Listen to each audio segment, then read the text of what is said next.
another big showing of the Northern Lights, and I'm, according to meteorologists, it's supposed to be earlier in the evening. Oftentimes it says like 2 a.m., which is like hard for me to get up for. And so after it gets dark, look north. And I read that if you see some, cloudy gray looking stuff on the northern horizon, if you take a picture of it, for some reason, it's a long open lens. Take a lens exposure picture. Yeah, there you go. With a flash. And it picks up the color a little bit more when you take a photo of it. Then anyway. Night mode, I'm hearing, okay. If you can, going towards Frenchtown, that was the old, yeah, the old hardwood plant. You could Yeah. Well, we tried to go to a dark place, but the other night people saw him right from town. Apparently it's a conspiracy on the part of the Democrats to influence the electromagnetic field. Anyway, not really, obviously, but and then I just want to make another announcement that's. I have read about half of your papers. I was gone this week with Sarah. We were at the Montana Association of Planners meeting out in Lewistown, which is the center of Montana. And it was just lovely out there. We had a great time. And so I'm a little behind on the reading of the papers. The ones I've read have been great. Good job. Next week is the next one is due. If for some reason you did not give me one last week or 2 weeks ago, you can still do that. We're going to hang loose in this class. So, please be in touch with me. Get me a paper if you haven't done so already, so we get everybody passing. This is a credit, no credit class, low stakes, but I still want to see that you've been thinking about the material and really have appreciated the ones that I've read so far. So thank you for that. I think that's it. Next week we will be hearing from the Community Food and Agriculture Coalition, which is now called Farm Connect Montana. And I helped to found CFAC in 2005. It's remarkable to me. It's about to be 20 years old.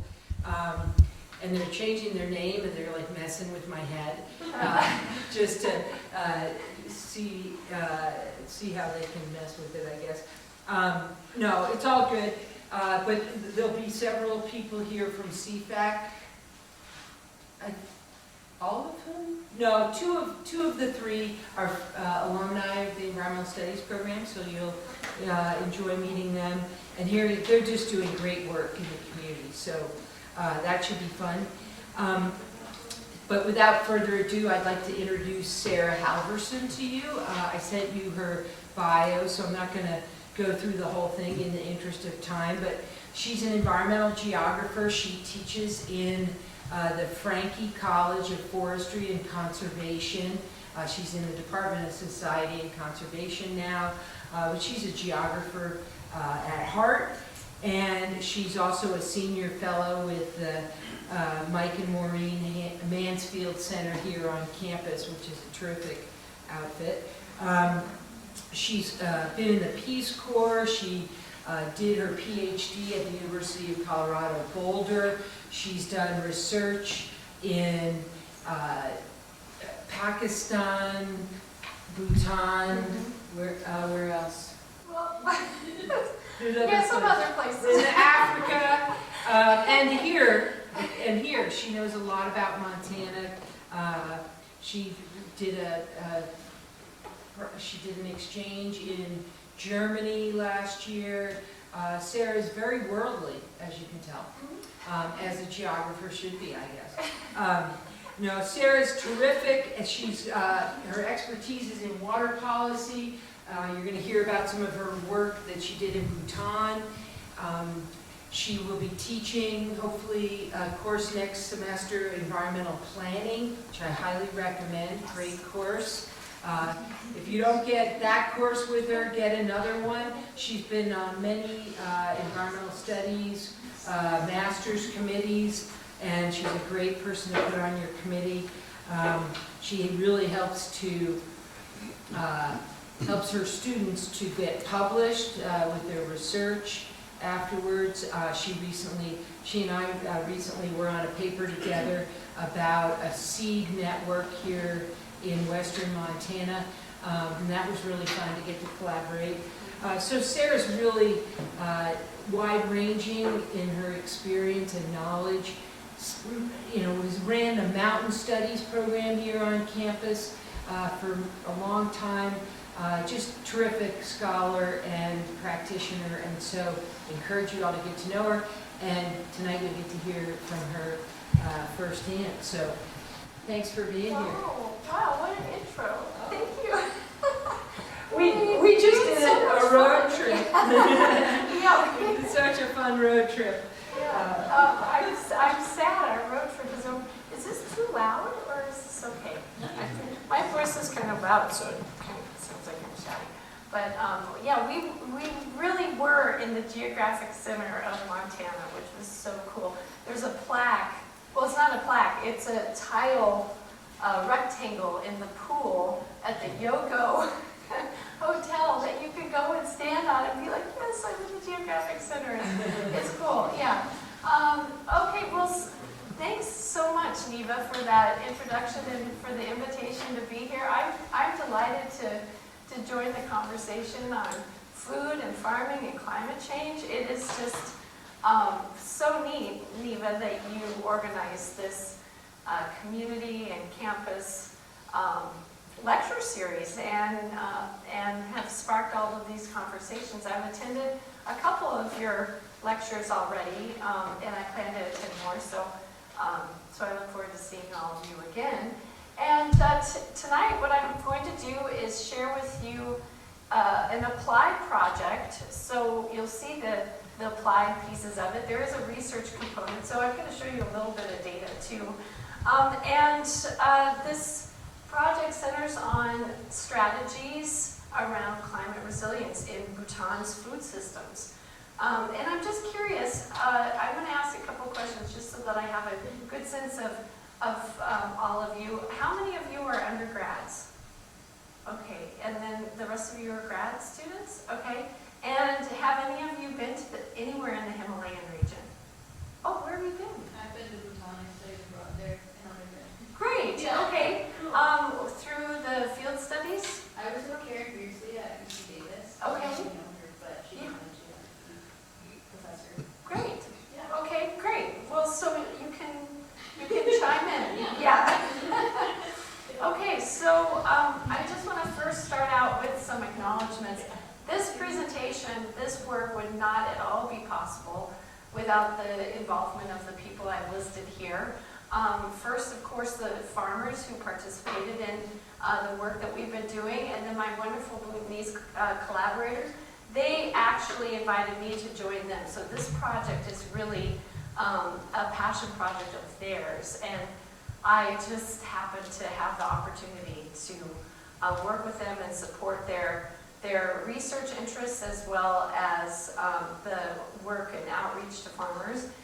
We had a grant from a program that is related to USAID, so we did have funding to support this project. And then a number of interesting affiliations and institutions made this happen. So of course, my college here on campus at but we also have been interacting quite a bit with the Royal University of Bhutan's College of Natural Resources, which is actually very similar to our College of Forestry and Conservation. And then the Bhutan Foundation has been very involved in this project too. So I just need to really underscore the work of a lot of people. This is not my project in any way. And I am just I really feel like I'm a messenger and supporting the objectives of some really amazing people. in Bhutan. So just really quick in terms of overview, this is where we're going today with the presentation. I don't know why it says temperature warning. So, oh, does that just... It does Okay. that every time, I don't really know. Okay, well, it's sensing the heat of these hot chilies. Okay, so how fortuitous. I just noticed what this, yeah, that's what those are, hot, very hot chilies. The national food of Bhutan, the national vegetable, if you will, is hot chilies, which is pretty interesting. So I'm going to talk a little bit about resilience, not a lot of theory, but just some concepts to get us grounded, and then go into why Bhutan, why I'm talking about Bhutan and why this project. It has to do with climate smart agriculture, so I'm going to give you some background on that concept of climate smart agriculture, and then we'll look at how it's being applied and adopted in the context of Bhutan. So I'll tell you about our fieldwork and methods and some of the really neat outcomes of this work that I feel has been co-produced with farmers in Bhutan. And then I'll just wrap up with some closing remarks. Okay, so as a geographer, I want to first make sure that we're all oriented to where Bhutan is in the world. And Bhutan is a small mountainous country. It's about the size of Switzerland, and it's located in the eastern Himalayas. So hopefully you can see it. This might not be very clear, but it's over here in the eastern Himalayas. It's not the easternmost anchor of the Himalayas. That's actually in northern Myanmar. But this whole region, Bhutan, is located in a very complicated, very expansive mountainous region called what I call and a lot of geographers call the HKH. So when we talk about the Himalayas are just one part of a much larger mountain chain. So we've got the Hindu Kush Mountains, which dominate Afghanistan over on the western side of this region, and Afghanistan is not technically included in South Asia. So you're looking at a map of South Asia here, and it's partly flawed, I would say, because it's not including Afghanistan, which has a lot of interactions with the larger South Asian subcontinent. But anyways, we've got the Hindu Kush, the Karakoram, which are mostly in the upper Indus Basin of Pakistan. That's where I did my doctoral research and my master's research. And then the whole Himalayan arc, which includes northern India, all of Nepal, Bhutan, into northern Myanmar. And then if we really wanted to be inclusive, we would also include the Tibetan Plateau in this discussion. Okay, so now we're oriented geographically. I want to give you a little bit of background on this Himalayan region from, we'll take a step into history here. So in 1968, a researcher named Eric Ekholm, he published this book called Losing Ground. And this was a book that was somewhat of a must-read as a young Himalayan scholar when I was in the 90s. And Eric Ekholm became really well known. His work was cited by many, many researchers after him.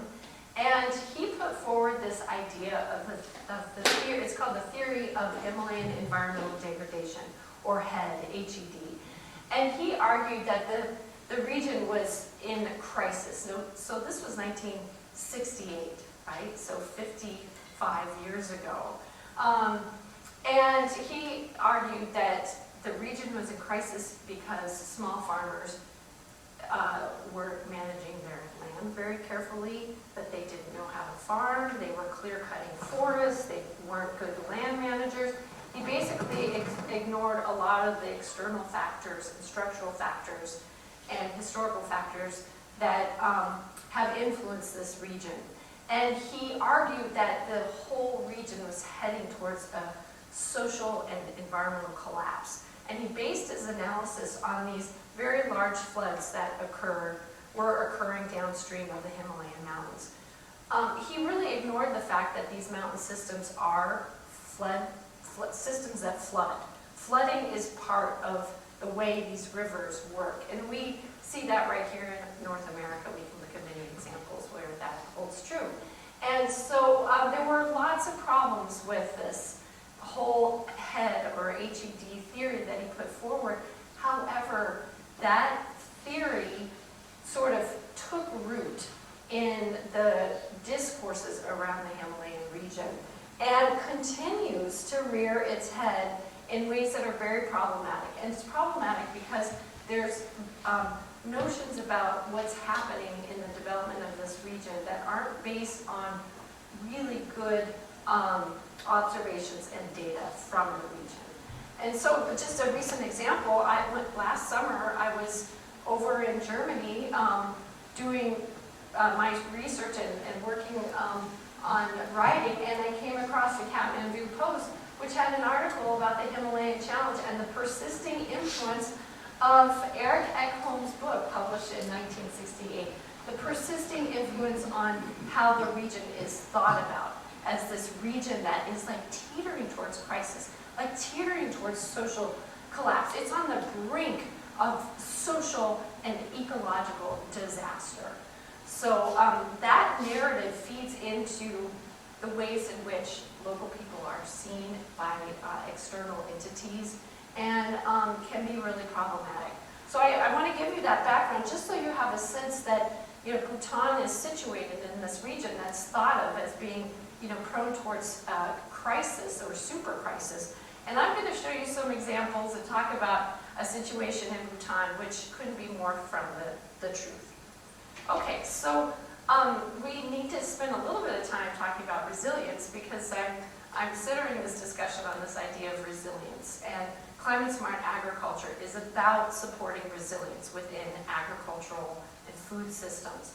And resilience is a term that gets thrown around a lot. I know all of you have encountered it a lot in your own studies, in your own work, and it's almost become a bit like sustainable development or sustainability, where it's thrown around a lot, but we often don't have a good sense of what it means or what we're talking about. And there is a huge literature, I'm sure many of you are well familiar with the vast amount of work and research on resilience. You could get a degree in resilience studies even. That's a degree that didn't even exist when I was in graduate school. And if we just look at the body of work and try to just understand, okay, what's the basic understanding of resilience and what does that mean?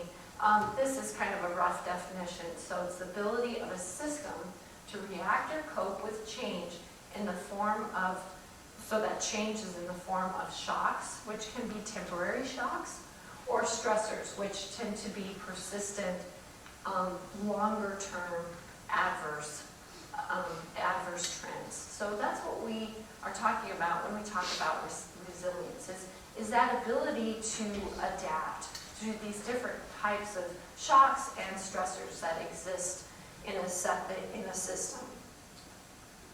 Okay, so the idea of resilience, as you know, has been taken up in a lot of different contexts, and it certainly is a concept that is being widely applied in the international development spheres. So when I'm talking about international development, there's a whole history of international development that we don't have time to go into. But one place where we see it adopted is thinking around resilient agriculture, how to help agricultural systems be more resilient to shocks and stressors that might exist. And this is just one of many conceptualizations that we could look at, ways of describing what's happening within a system, the linkages within the system, or a system such as an agricultural system, and some of the elements of green and climate resilient agriculture. So this is interesting. I thought you would find this interesting because you're having conversations around resilience. Much of the work that has been presented so far is really grounded here in Montana or the American West. But internationally, in the field of international development, there are all of these conversations going on about how to make, say, Himalayan agricultural and food systems more resilient. And this is just one of many conceptualizations. This comes from FAO. Do you know what FAO is? Any guesses? They're very influential in local food systems in so-called developing countries. It's a food and agriculture. Oh, wait, who said that? Food and Agriculture. Oh, yes, right, okay. Food and Agriculture Organization, which has its headquarters in Rome. And they do international work, trying to help countries support their food systems in lots of different ways. They often are responding to famine and severe food insecurity crises. So they do a lot of work internationally. And what's added here too that I just want to highlight, that these squares that are numbered are referring to the Sustainable Development Goals. There are Sustainable Development Goals that have been put forth by the international community that international organizations and developing countries are working towards. So these are just, this is a small set of those Sustainable Development Goals. So we've got, well, you can't really read this too well, but like number 2 is zero hunger. So that's one of the Sustainable Development Goals, is zero hunger in the world. Okay, so I just want you to have a sense of these conversations around resilience that are taking place at the international scale, because these kinds of conversations are influential in places, in countries that we find in the Himalayan region that fall within that sort of category of least developed or underdeveloped. Pakistan fits that. India is a little more complicated because of their economic picture, but Bhutan is often included in that discussion. Okay, so why Bhutan? So we're gonna talk a little bit about Bhutan, and I have to give credit for this slide, and you'll see this again. My former colleague Kevin McManigal, my dear friend who's left UM, a GIS guru, maybe some of you took GIS from Kevin. He made this slide. That's the flag of Bhutan. So it's the land of the thunder dragon. So this is the mythical creature that is the protector of the land of the thunder dragon. Bhutan, yeah. Okay, so Bhutan is very well known for its steep, incredible, rugged, mountainous terrain that's very extreme. It has peaks that haven't been climbed before, which is a very interesting topic. Yeah, there's a lot to say about the terrain. It has a glaciated landscape, so the high elevation areas are glaciated, and it's also a deglaciating landscape. So that's a whole other lecture that I could give on aspects of deglaciation that are unfolding. This is a very famous site of a glacial lake outburst flood that happened about a couple decades ago. It's a Buddhist country, so you see in the cultural landscape evidence of Buddhism, such as prayer flags over waterways such as this, and that the peak in the back is Jomohari. It's a sacred peak and goddess figure, and there's a pilgrimage to that area every year. 51% of the country is within a designated protected area. So Bhutan tends to be known for its very innovative approaches to protecting its landscape. So it's one of the most forested countries in the world, and it's looked to for lessons and insights on how to do conservation and protected areas with and in partnership with local communities. They have never ever practiced the Yellowstone model of putting in a park and kicking the local people out. That is antithetical to Bhutanese thinking. So it's a fascinating country if you're interested in protected areas and biodiversity conservation. And speaking of biodiversity conservation, it's tremendous. It's a biological hotspot. There are, at every elevation, there are really unique species. The Bhutanese are incredibly invested as a culture, as a people, as a nation in protecting their biodiversity. So they have what you could call a no-kill policy. So when there, and I'll come back to this in a minute, but if there are wildlife-human conflicts, they are very adverse to any kind of violence towards animals. So it's a very interesting. There's a whole ethos and a set of environmental ethics and principles that are very important in the country.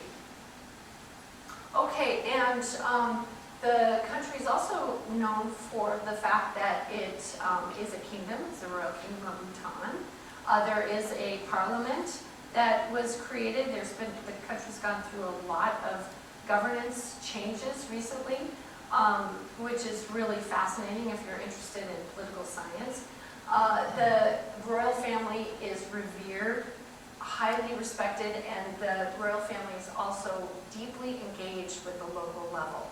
So just by way of example, during COVID, the country was in complete lockdown. They were one of the first countries to go into lockdown, like complete lockdown. And the king himself was pictured here, this is several years ago, with the queen and their firstborn son. The king himself walked throughout the country for months to visit communities, to check on people, to deliver masks. They didn't have masks, so they organized their own efforts to make masks. They didn't have hand sanitizers or hand sanitizing solutions, so they were like, okay, we'll just make our own. So they're very self-sufficient when it comes to meeting the needs of the country. And the king is really pivotal in terms of his leadership and the trust that people have in the king. Okay, so the country is also full of farmers, which is a wonderful place to study agriculture because nearly 60% of the population is engaged in farming. And if they're not engaged in farming, they have relatives involved in farming and often help out with farming as well. So you could say that in Bhutan, everyone has a stake in farming. It's very, very important to the country. And there's not very much cultivated land. So we're talking about less than 3% of the country is farmed, which is fascinating. So you might wonder, well, why is that? Well, it's because of the incredibly steep terrain. So when you see terraces like this, and I love terrace landscapes, terrace landscapes are fascinating. And when I look at this landscape, it is a product of thousands and thousands of hours of labor to create these terraces, and oftentimes generations and generations of labor. So these landscapes are landscapes that require a lot of social organization, labor mobilization, and ingenuity to be able to plan for the kinds of circumstances that farmers are dealing with on these very steep slopes. Okay, so I mentioned already the population, a large percentage works in agriculture. This is one of the flattest places in the entire country that you're looking at here. So this is a rice paddy. This is all rice paddy right here at this elevation. And this is about close to 9,000 feet in elevation right here. So they are growing rice and they're currently experimenting with high elevation. Right, this is not considered very high elevation when you're in Bhutan. So they're experimenting with different varieties growing rice at higher elevations, such as 12,000 feet. Okay, so the country really prides itself on food self-sufficiency and food security. And I added relative, meaning relative food sufficiency and food security. And I'll come back to that. So since the 1960s, when the country sort of opened up to the outside world, the country has been very much committed to maintaining food self-sufficiency. In spite of the fact that farmers have very small amounts of land, right? We're not talking about thousands of acres. Neva and I were just, out in central Montana, and Neva's friends who are farmers have, 1,200 acres is like not a big not really that big. Not a very big. Not a very big farm, right? So it's fascinating to make these kinds of comparisons. Okay, so Bhutan's agricultural systems are incredibly diverse. And as a result, their food is incredibly diverse. And this is one of my all-time favorite maps in the whole wide world. I happened to stumble across this when I was doing field work in 2023, and my colleague, Dr. Reka Chetri, who is an agricultural scientist and has been all over Bhutan, she's Bhutanese, she had never seen this map. So we were really excited when we saw this map. And this is now in one of our publications, which is really great. It was made by the Tourism and Hospitality Board, or Council, I should say. And they did this as a side project during COVID. They decided to map, which is pretty fun. They decided to map some of these unique special foods that you find in Bhutan. Well, these foods are special largely because their agricultural systems are so unique. The agricultural systems are incredibly diverse, and that's largely because we've got many different microclimates playing out in Bhutan and all these elevational gradients. So as a result, you get this incredible diversity of foods. And there are people eating certain foods over here in southeast Bhutan, and people over in on the western side of the country have never seen and have never consumed. So it's just really fascinating to see this kind of diversity, but it doesn't necessarily mean that all Bhutanese are encountering these things, because it's very hard to travel across the country. Even though it doesn't seem like a very big country, it's challenging. Okay, so Bhutanese farmers are growing a variety of crops. They grow a lot of rice. They also grow a lot of maize. And I thought that was very interesting. That was a big learning point for me during this project, was to find out how maize dependent many communities have become. And where does maize come from? Where does corn come from? Yeah, South America, right? So it's a crop that's not indigenous to the Himalayan region. Where you see a corn grown in the Himalayan region, it is a crop that is introduced from the outside. It is a product of the Columbian exchange, of the exchange that took place when European colonizers colonized South America, and they brought corn back, and then they proceeded to introduce corn to places around the world that never had a corn history. So that is really fascinating. The Bhutanese have totally adopted corn into their diet, and they make lots of different foods. Rice, though, is like the backbone of the diet. Like, rice definitely still is very much at the center. And I've had many Bhutanese tell me that if they have a meal without rice, they feel like they haven't eaten. Even if they've sat down and had like a huge meal, if they don't have rice, they haven't eaten. So rice is still, that's at the core, but there's a lot of corn that is grown in the country. Yeah. Are those potatoes? They grow a lot of potatoes, and they're delicious. Yeah. So that's another crop too. Yeah, so we could look at a number of examples. Chilies are the national food, so everyone grows chilies. But they also, one thing I wanted to highlight here is that there are a number of niche crops that the Bhutanese are growing, which is really, really interesting, like oranges. So citrus grows very well in this part of the Himalayas.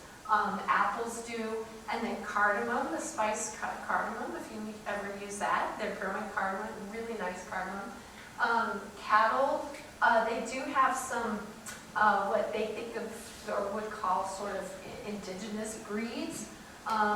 They're pretty small, but there are some Swiss cows that have been introduced to the country, and chickens as well. But there's a number of crops that are coming in from outside that have been adopted. And then other niche crops, such as ginger and turmeric, they're growing those crops for outside markets. And we'll circle back to some of these things here in a minute. Okay, so I want to, oh yeah. Sorry. No, that's fine. Bhutan, is it a completely vegetarian country, or do they actually take it? That's a great question. That's a complicated question. The Bhutanese are not vegetarians. One of the most popular dishes is fried pork rind. And that you can get that in any meal. And chicken is very popular. But the Bhutanese do not do the butchering themselves. They have other ethnic groups that do the butchering, or some Muslims who come into the country, who Is are that living in the country, and they're religious? kosher. Yeah, Cultural reason. yeah, culture and religious reasons. That's a really it's a very interesting topic, because over time, with more interactions with Buddhists coming from outside of Bhutan, there has been a push or a interest in becoming a little bit, adopting more, maybe more conservative approaches to the diet. And so some people have gradually eliminated meat. Yeah. Yeah, so vegetarianism is widespread, but most Bhutanese wouldn't call themselves vegetarians necessarily. It's kind of a sensitive topic, and I don't want to speak for the Bhutanese, because the Bhutanese, they have strong views around this too. So yeah, it's a great topic, but it's a difficult one to just have a blanket answer for. You can't say all Bhutanese are vegetarians or they're all meat eaters, because it's highly varied within families and preferences and things like that. So like in the yak herding communities, traditionally, or I should say historically, in the yak herding communities, yak herding families would butcher one yak every year. And that would be their meat for the year. They dry the meat, they keep the meat over the winter, they make soups in the winter. They tend to not eat a lot of meat in the summertime because it's hot, and lots of reasons for not eating a lot of meat. But they would do their own butchering. And when I interacted with Highlanders in 2019, a number of them said that they no longer do the butchering of the yak. They've moved away from that because of the introduction of sort of other ways of thinking about Buddhist practice. Yeah, so it's kind of interesting. Yeah, so there's not one good answer, and I'm glad you asked the question, but it's kind of a complicated. I'm sorry, I'm giving you a complicated answer. Yeah.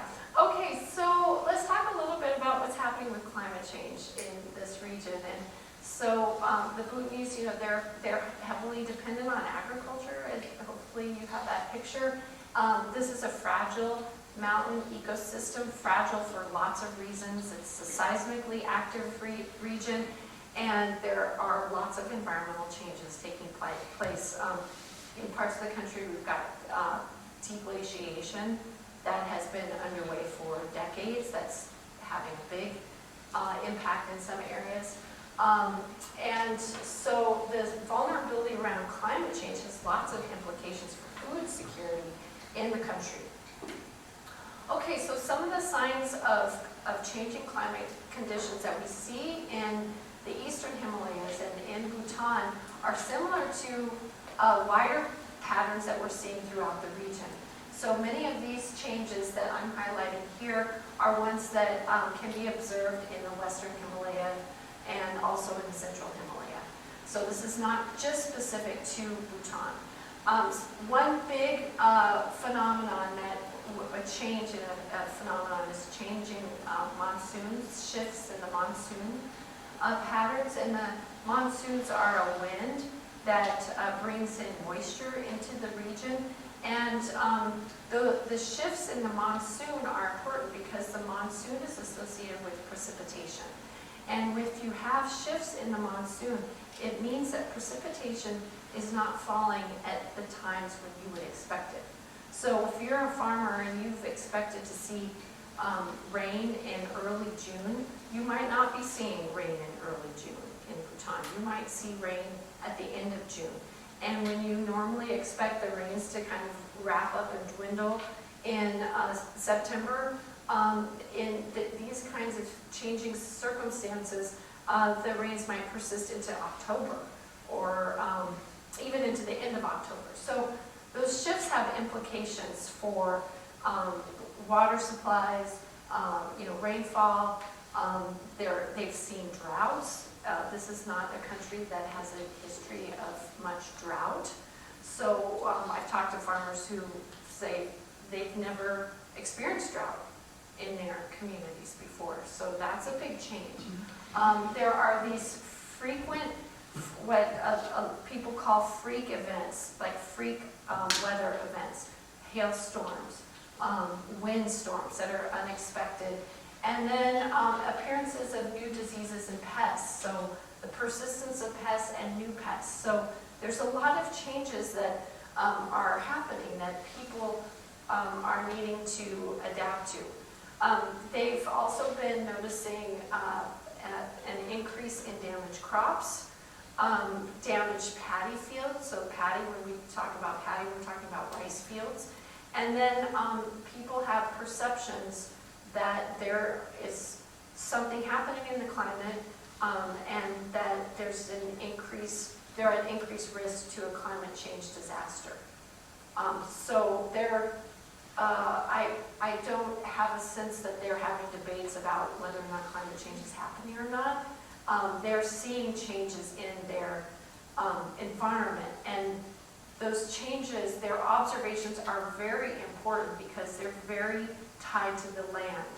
Like I said, almost 60% of the population is farmers, so they're making observations. They tell stories. They still have an oral culture that's very important. And so the observations that people see are given value. And I think that's really important. I think that's a very important aspect of what's happening there. Okay, so I mentioned already that there are all these diverse microclimates, these elevational gradients. Here's a map that gives you a sense of what that looks like, or just one depiction of what that might look like. This is a map of elevation zones. And so everything in red is above 3,500 meters. Okay, so we're talking about high elevation areas. And then this is a more tropical area, subtropical zone, and then we get into the greater Himalayas as you move north. Just on the other side of the border is China. So Bhutan shares a border with China, or what we could say Tibet, which is occupied by China. The Chinese took over Tibet starting in the 50s. And so Bhutan is in this geopolitically precarious position because they are surrounded by China to the north and then India pretty much on the other sides over here to the south and to the west. So they've got these big superpowers that have fought wars against each other. So it's geopolitically, that's always in the back of people's minds if you're in this part of the eastern Himalayas. Okay. Now, the country, earlier I said that the country has had food sufficiency, self-sufficiency, and food security since the 1960s, right? However, the Bhutanese are very aware that approximately 50% of the food that is consumed in the country is imported. And so this is a big deal, right? When you have a lot of food being imported into a mountainous country. Now, some of this food might not be what you think of as like food, right? So we've got all of this soda pop here. Bhutanese are drinking soda just like people around the world are drinking soda. The other things we see are rice, so a lot of their rice is imported from India. And so that question of food self-sufficiency is alive, I think. I think that is, I think we need to problematize that. And the Bhutanese are aware of this issue. And this concern about food imports was underscored during COVID. During COVID, like I said, Bhutan locked down, they buttoned up their borders and took that very seriously. Their tourism economy came to an abrupt halt after a American tourist in his 70s showed up with COVID right at the beginning of the pandemic, so it was around March of 2020. The country was very concerned about what COVID would mean for its population. And they had extensive discussions about their plan of action, and they decided that they didn't want to put their population at risk, and they decided to button up their borders. And people, civil servants, so if you were, say, maybe working as a teacher or working as a wildlife biologist, you were asked by your country to go to the border. You were basically deployed to go to the border and stand guard and protect the country from people coming in. So they took it very seriously. And what happened was that they also realized how dependent they had become on food imports.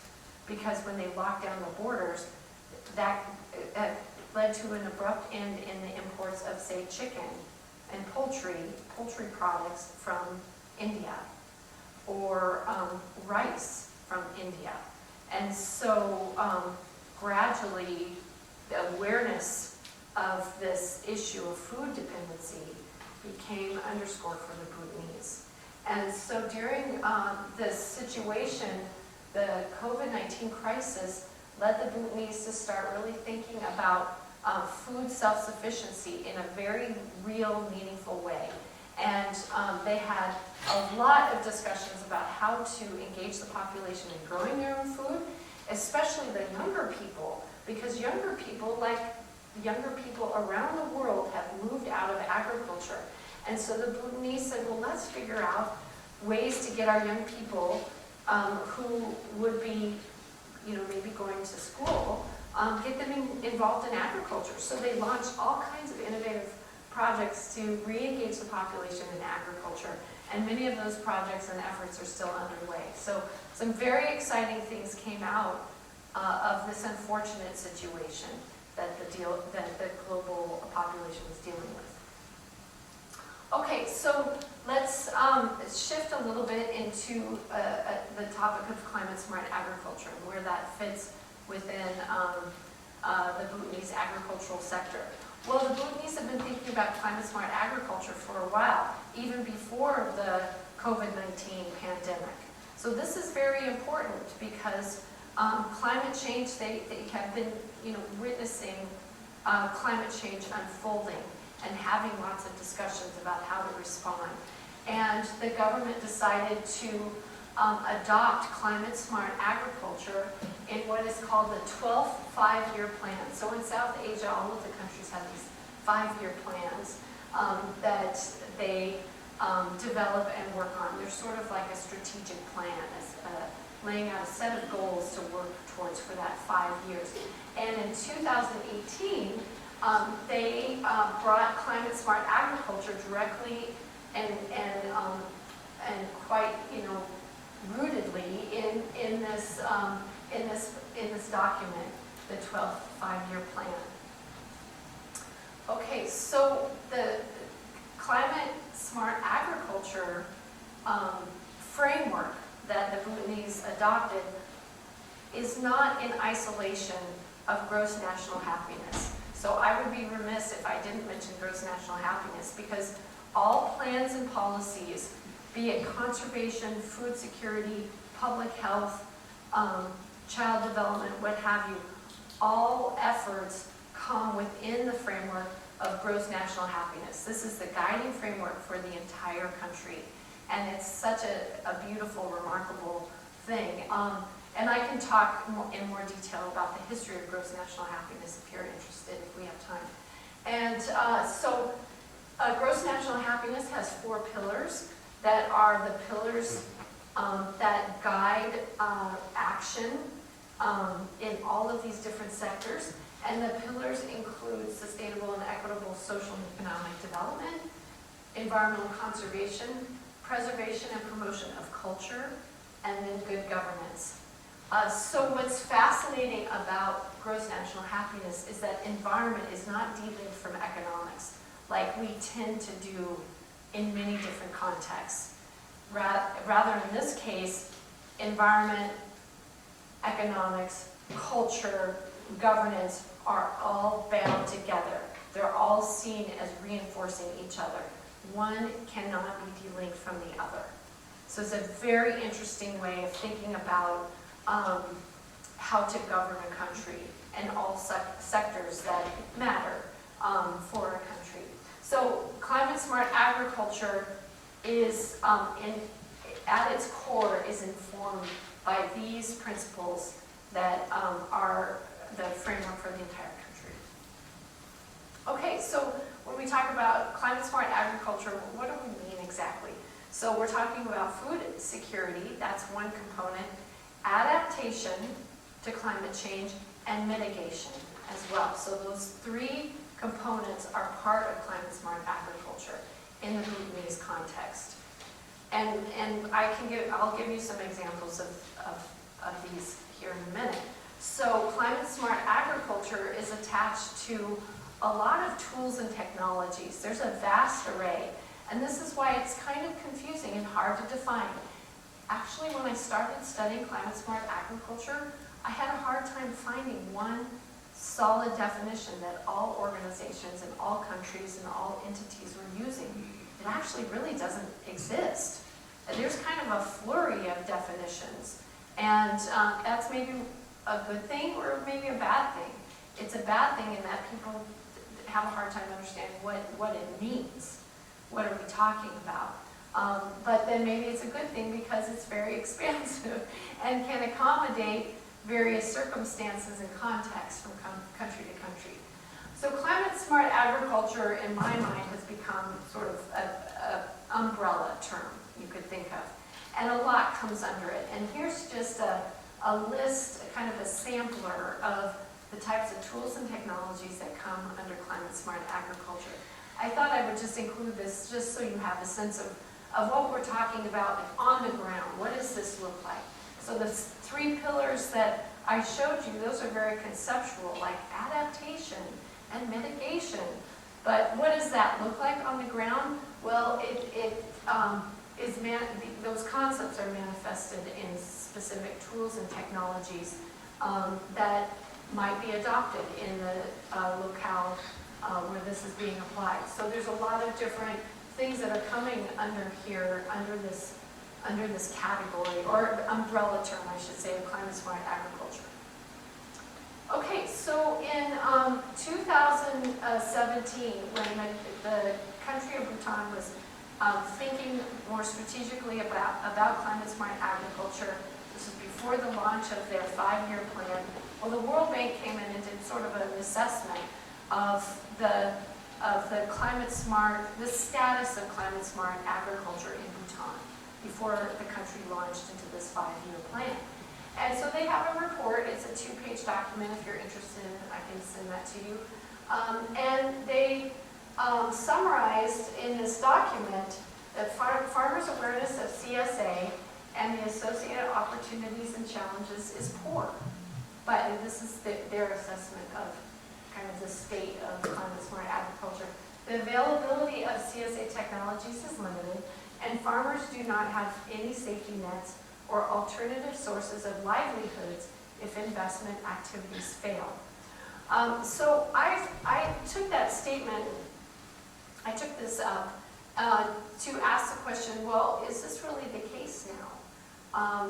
Can we probe this to get a better sense of what farmers' awareness is, or what their interest is in climate smart agriculture, and what this looks like on the ground? And my Bhutanese colleagues were thinking about developing a project around climate smart agriculture. So we all came together, and here are the project objectives of this project that we undertook in southeast Bhutan. So one of the major objectives was to assess challenges to adopting CSA by smallholder farmers. A second objective was to evaluate and package a set of technologies for promotion to farmers as a mechanism for building resilience to climate change. And then that objective fed into this third objective of enhancing food security. Ultimately, that's the goal, is enhancing food security at the local scale among smallholder farmers through capacity development and climate change adaptation and mitigation practices. So there's a lot going on with these objectives, but these are the objectives that we set forward for the project that we undertook that we've now wrapped up. Yeah. Has anybody had to like evacuate where they live because of climate disasters so far? So I don't see any of that in here, but I'm assuming that that is a problem, but I didn't know that like that's their focus right now, but like what like actual damage has that done? Yeah, okay, so here I'm talking just about the context of climate smart agriculture, but there have been major natural disasters. Is that what you mean? Yes. Like natural disasters in the country? Yes, and people have had to move. Yeah. But that's like a whole other topic. I know, but I know that that in Yeah. itself changes the agriculture. And how we- Yeah, you're absolutely right. Yeah, for sure. Sorry if that was off topic. No, I think it's really important. So natural disasters have unfolded in Bhutan. There have been major landslides and floods, most definitely. The rainfall patterns have been very intense in some of these countries, or in some of the valleys. And I had mentioned the freak storms. So they've had hailstorms and these intense windstorms that they haven't seen before. Those specific events haven't driven people to move, like some of the more catastrophic events. So in the northern part of Bhutan, there have been glacial lake outburst floods that have occurred. And glacial lake outburst floods are hugely damaging. And that photo that I showed you, and I said this is a famous location that's deglaciating, that is the site of a catastrophic glacial lake outburst flood. Yeah, in fact, you were looking at a glacial lake. It didn't look like a lake because it's covered with basically giant icebergs that have debris. They're debris covered, which means there's a lot of rock embedded in the ice. So it doesn't really look like ice. It looks like a lot of dirt. But when you get up close, you can see the ice and you can see the debris. Yeah. So it's a very important topic that you're touching on, and people have lost land due to some of those catastrophic events. Yeah. Yeah, so it's a great question.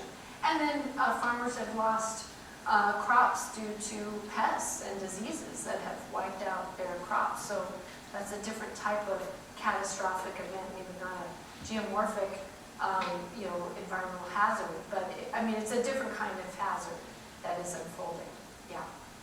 We have 20 minutes. Yeah, oh my gosh. Okay, so let's jump into southeast Bhutan. Thank you, Eva. So I'm going to take you to southeast Bhutan, which is the site of this project, and it's one of the most remote places in the country. It is the only place I've been to in the Himalaya, and I've traveled through the region since 1988.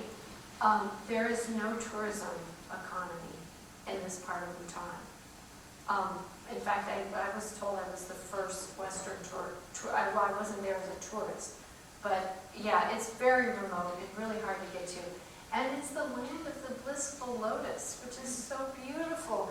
And it's such a special place. And smallholder farmers are very active in this area. And they are reliant on dryland agriculture, which means they don't have a history of irrigation. And that's very important in a place where you're seeing shifts in monsoon precipitation. They don't have a history of developing large irrigation networks to move water in the landscape. So it's an interesting place to look at agriculture. And here's the location. So again, the border with India is very close. And the only way to get there is to drive 2 to 3 days, or it might even take a week depending on the conditions of the road. And this country, or this part of the country, is very interesting because there has been a pattern of depopulation very similar to what we see in parts of eastern Montana here, and also similar to what we see in a number of mountainous places around the world where there's depopulation out of certain areas. And in this part of Bhutan, there's about 40% of the population has left, which has huge implications for the people who remain. And our research took place in study sites that my Bhutanese colleagues selected. There's not a huge population base in this part of the country, and there's actually less than 1 million people in all of Bhutan, so I should have mentioned that. And so we've got almost half the population in this area participated in this project, which is really remarkable. It's amazing. And here is a picture of some of the farmers who participated in this project. So what were we doing? What is this project all about? You have the objectives already that I mentioned. Our field work was really critical to this project. You can't get to know what's going on in the farming system without spending time in those locations. And this project would have never taken place without the involvement of local partnerships with extension agencies and local communities. Our field work focused on capturing farmers' perspectives. So farmers informed the focus and the activities of this project. So we started out kind of taking a research approach to assess farmers' concerns around climate change, and what we learned through our interactions then informed the kinds of interventions that were adopted. And a partnership with the farmers, this co-production of activities was very much the essence of what we were doing. And I think one of the most important methods, well, 2 of the most important methods included listening, like really listening, and walking. Listening and walking. Those are things that we don't do very much, right? Like careful listening to what farmers are observing on the land and walking with them through their fields, spending time on the land. And this project was very participatory, as you'll see in a minute. And a really exciting aspect of this project was that because we had funding from the USAID, we had funding to take farmers from these 3 different districts together in a bus and to go on a field trip to visit other farms and other areas so that they could learn and interact from other farmers. It was just a beautiful thing. Over crazy roads, and I'm glad the bus didn't crash, but they had a lot of fun and learned a lot. So the approach, this looks super complicated, but mainly I just want to focus you on, we did the resource mapping, which was like learning about the farmers' challenges and perspectives, and that fed into interventions with a focus on capacity building.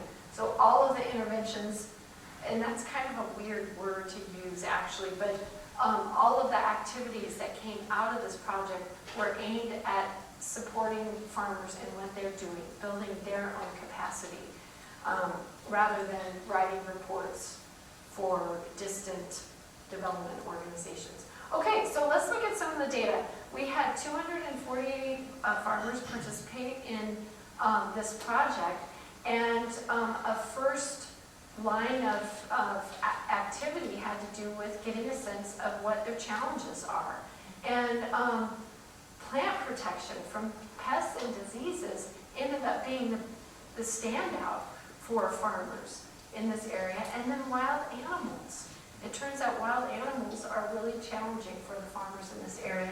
Farm labor, labor shortage, and irrigation, and then post-harvest protection, and you can see down the list. So a number of different concerns that came out. So these are challenges not just pertaining to climate change, climate change is not happening in a vacuum.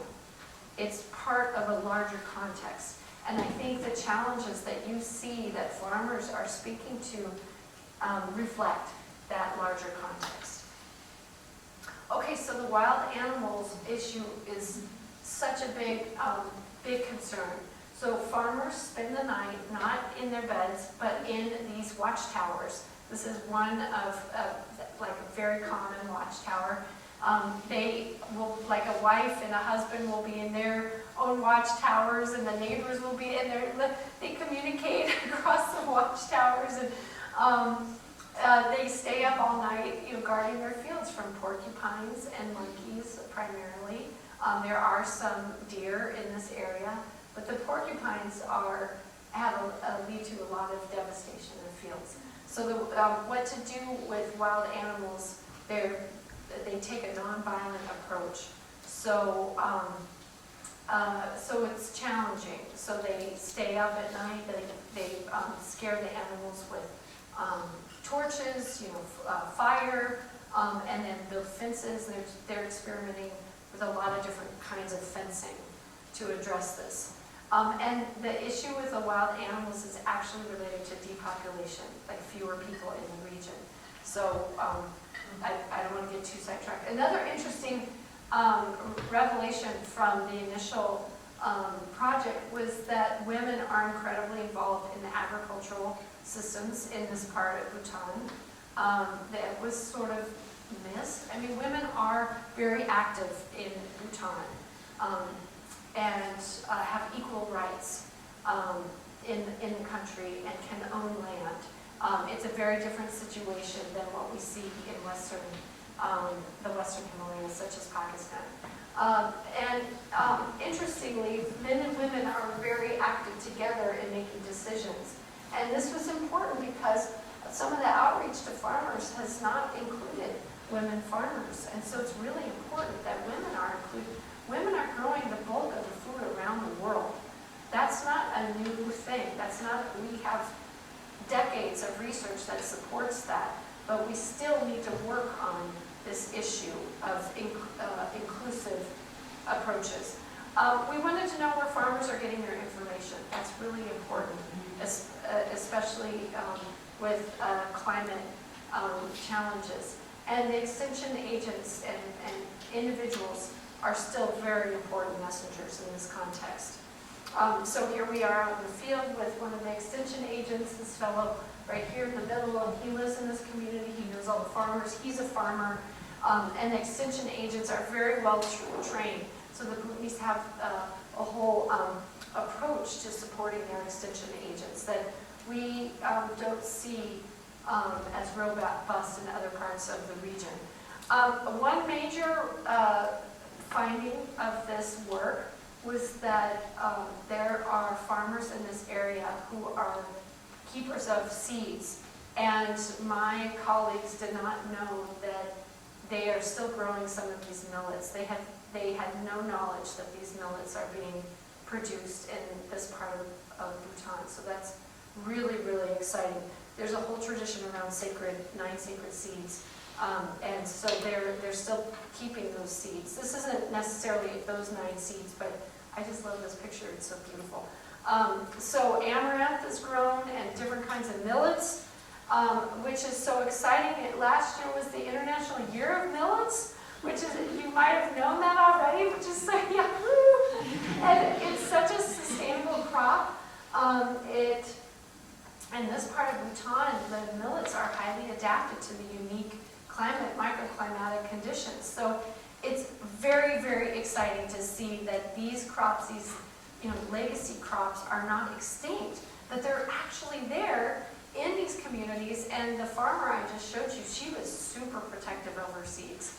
She wanted to make sure that none of those seeds left her hands while this project was underway. Okay, there's a strong willingness to adopt various CSA strategies, and this was really important. This graph here reflects our efforts to get a sense of, well, what kinds of things, what kinds of technologies or tools from the vast array would farmers like to see in this area. So this was farmer-driven in terms of what came next and what was introduced in this area. So the study tours with farmers were guided by these different priorities, the seed saving and mixed cropping and so on and so forth. So a lot of the then farmer-to-farmer activities centered on those CSA tools and technologies. So here are just some pictures of what that looked like with farmers interacting. And so farmers, we had farmer trainings in their communities, and then we also did the field trips. So these pictures are representing some of those activities. There's a lot of interest in biofertilizers and biopesticides, so there was a whole exciting array of activities around those two things. And drawing on local knowledge. So the people who were involved in the trainings are coming from Bhutan. They're not coming from outside. That's very important. And they're also farmers who have a lot of experience and are master farmers, what you could call them. And so these are, again, there's a lot of orchardists in this area and a lot of interest in fruit trees. So those are some of the scenes. The adaptation through peer-to-peer learning is a really unique aspect of what's going on in Bhutan. And we certainly saw that come to the foreground in this project, where there's people like Mingma. This man is a very active farmer. In Bhutan, there's a progressive farmer program where progressive farmers are celebrated, their knowledge is celebrated, and they are encouraged and incentivized to share that knowledge with other farmers, especially now, given that Bhutan is trying to get young people who have been kind of dislocated from farming for years. They're getting them back involved in farming really is incumbent on having these individual progressive farmers involved.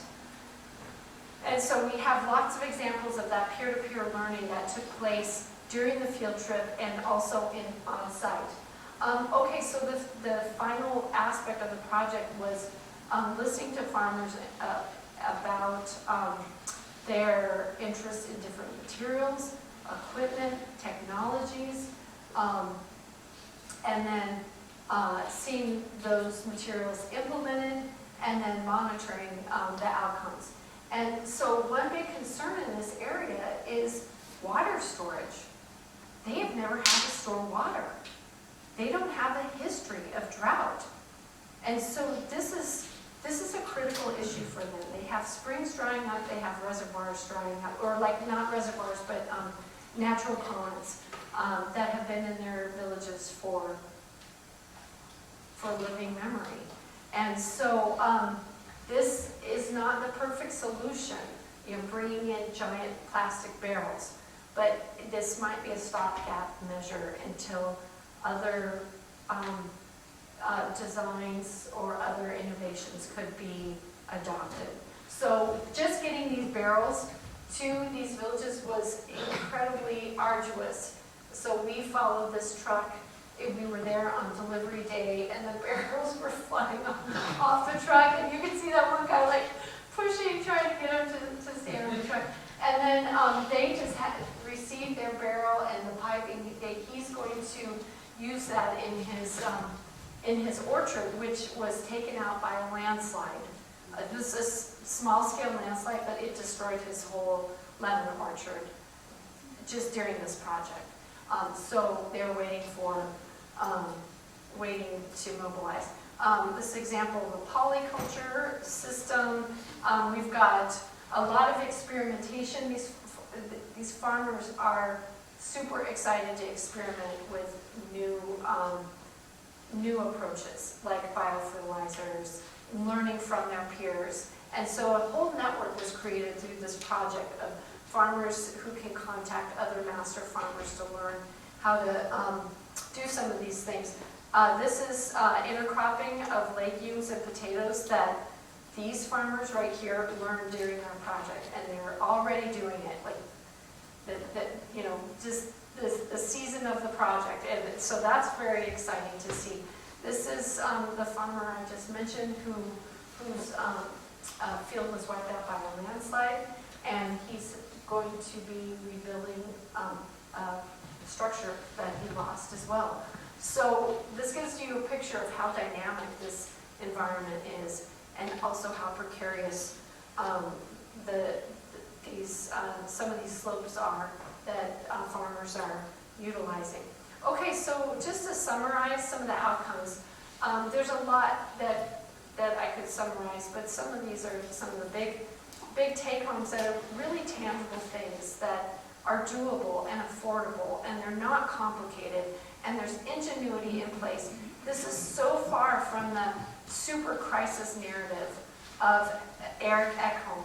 This is a very different narrative that we're seeing of resilience from the grassroots, and also farmers teaching farmers, sharing their knowledge, and just getting some additional support can make a huge difference.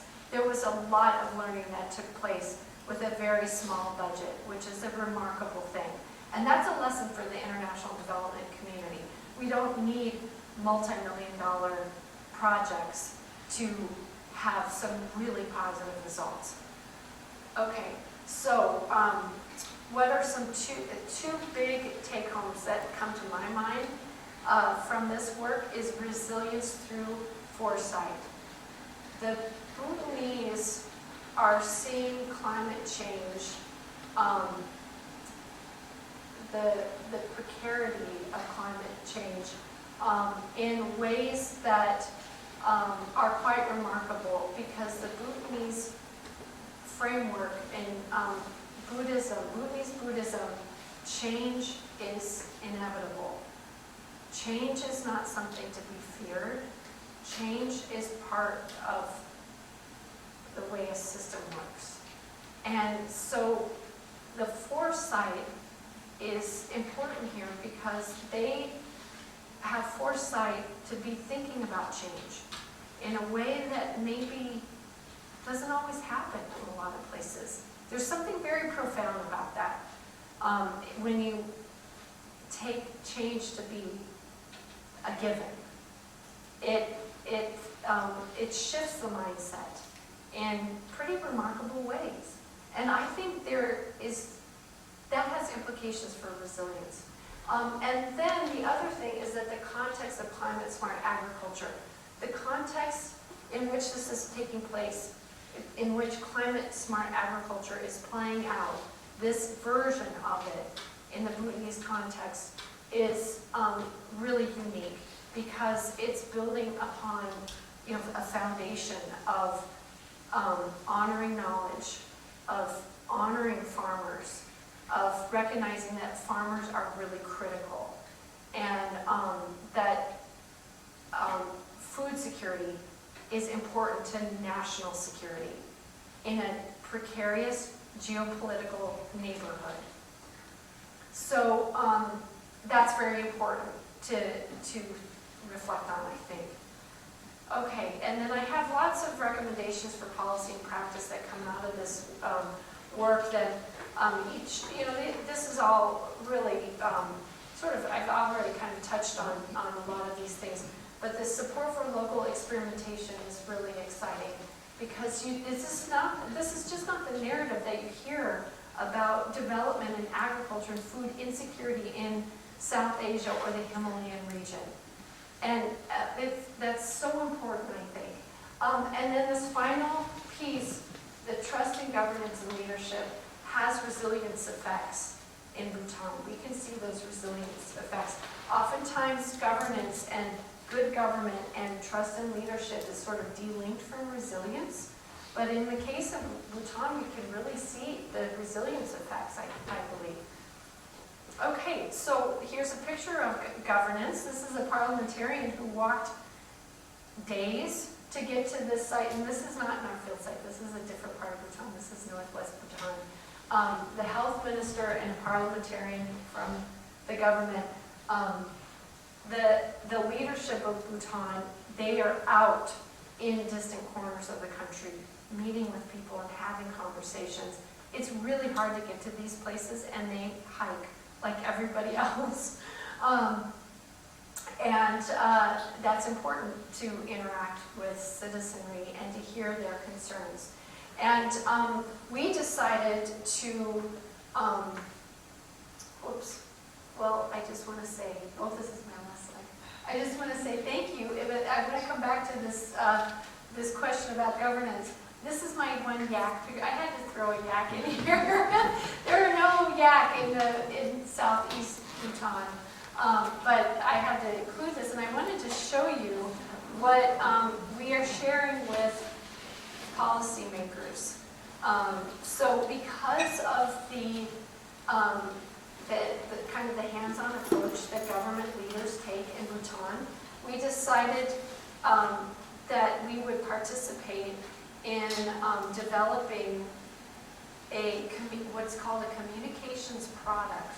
I hope I can open this. Oh, wait, how do I get? There, okay. So USAID liked what came out of our project, and so they said, would you be interested in developing what is called a communications product? And we'll work together on this.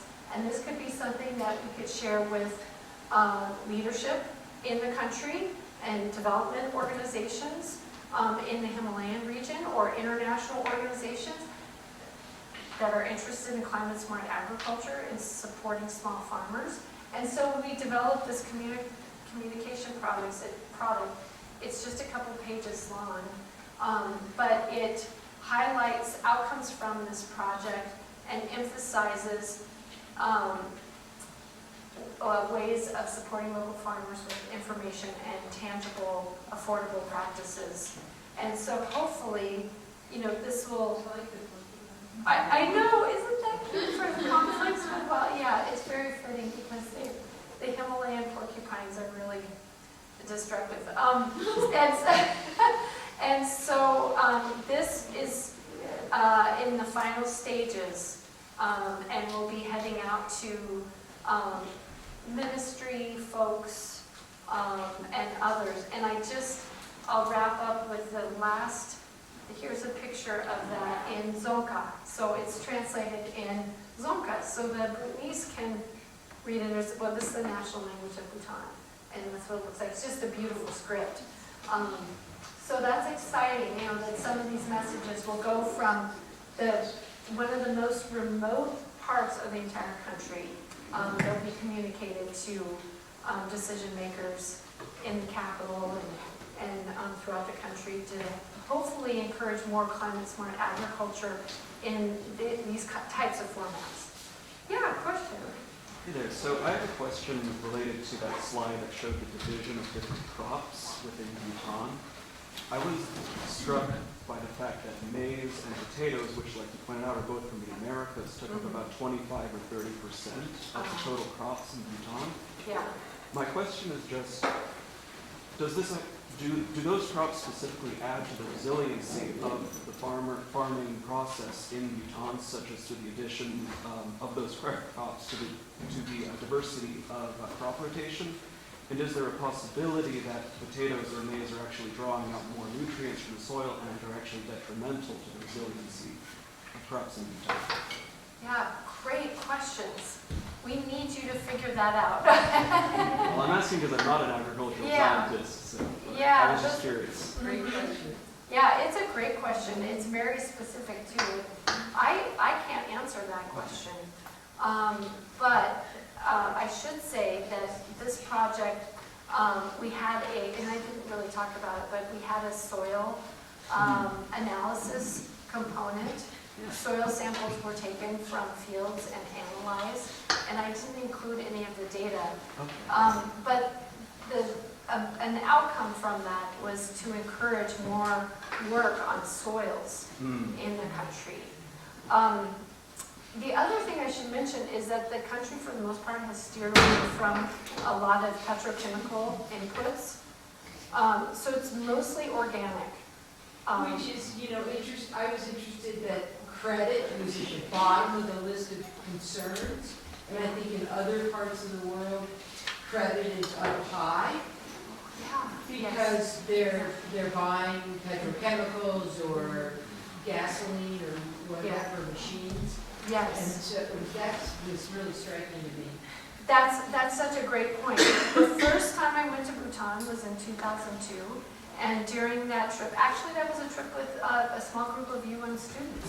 So if you're interested in Bhutan, you could actually study there for a semester if you're interested in that. We were there just for a couple of weeks when we went in 2002 with mostly EVST students, and Ari Laveau organized that trip with Josh Slotnick, our city commissioner. Anyways, I met a farmer that year in 2002. We had a conversation with him about the use of fertilizers and pesticides. And he said, well, why would we use pesticides? And we were like, yeah, that's an interesting response. He said, when we said, do you use pesticides? He said, why would I use pesticides? Pesticides kill, right? And that's very profound. So that, it's a very different logic, a very different way of thinking about how to be on the land and how to relate to other life forms. Yeah. Well, Sarah, I think we're out of time, Yes. but maybe you'd be willing to visit with folks Yeah. individually afterwards. Of course. And let's thank you, Sarah.